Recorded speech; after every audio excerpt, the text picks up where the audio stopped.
क्यारो नेपाली बड्डीतिर झगडा गरेर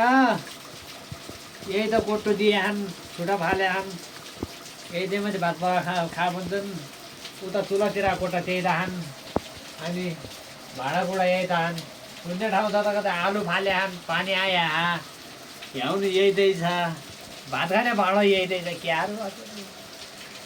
एक्लै जिम्मेदारी गर्न गाह्रो हुने रहेछ हजुर म त कायल भइगयो नेपाली बड्डीतिर झगडा नगर्नु रहेछ झगडा गरेर बड्डीले छुता फाल्ने यही त भाडा दिएको चामल खेलाउँदै बसिएको छु भात खाने भए आइजानु होला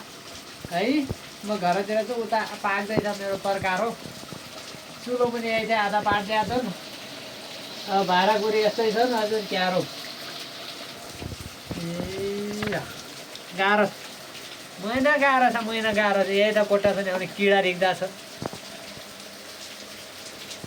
चाल्ला त्यस्तो दिएको छन् अब पिठो चाली खाए बुझ्छन् चाल्ला पनि त्यहाँ छ्याइ परेको छन् झ्याइ परेका छन्